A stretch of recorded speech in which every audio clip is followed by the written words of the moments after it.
Suatu hari, Cakupalathera berkunjung ke Vihara Jetavana untuk melakukan penghormatan kepada Sang Buddha. Malamnya, saat melakukan meditasi jalan kaki, Sang Thera tanpa sengaja menginjak banyak serangga sehingga mati.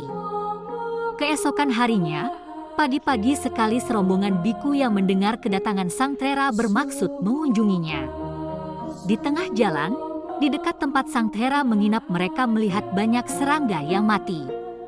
Alih-alih dari mengunjungi Sang Thera, para biku itu berubah haluan, berbondong-bondong menghadap Sang Buddha untuk melaporkan temuan mereka bahwa Cakupalathera telah melanggar Vinaya. Mendengar laporan para biku, Sang Buddha bertanya, "Para Bhante, apakah kalian telah melihat sendiri pembunuhan itu?" "Tidak, Bhante," jawab mereka serempak. Sang Buddha kemudian menjawab, "Kalian tidak melihatnya, demikian pula Cakupalathera juga tidak melihat serangga-serangga itu karena matanya buta. Selain itu, Cakupalathera telah mencapai kesucian arahat. Ia telah tidak mempunyai kehendak untuk membunuh." "Bagaimana seorang yang telah mencapai arahat tetapi matanya buta?" tanya beberapa biku. Maka Sang Buddha menceritakan kisah di bawah ini. Pada kehidupan lampau, Cakupala pernah terlahir sebagai seorang tabib yang handal. Suatu ketika datang seorang wanita miskin.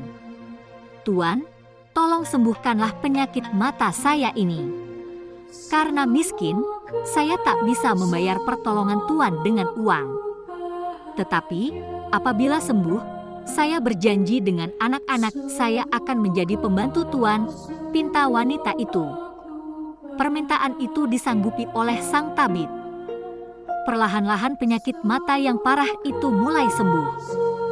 Sebaliknya, wanita itu menjadi ketakutan apabila penyakit matanya sembuh, ia dan anak-anaknya akan terikat menjadi pembantu tabib itu. Dengan marah-marah ia berbohong kepada sang tabib bahwa sakit matanya bukannya sembuh, malahan bertambah parah. Setelah diperiksa dengan cermat, sang tabib tahu bahwa wanita miskin itu telah berbohong kepadanya. Tabib itu menjadi tersinggung dan marah, tetapi tidak diperlihatkan kepada wanita itu. "Oh, kalau begitu akan kuganti obatmu," demikian jawabnya. "Nantikan pembalasanku," serunya dalam hati.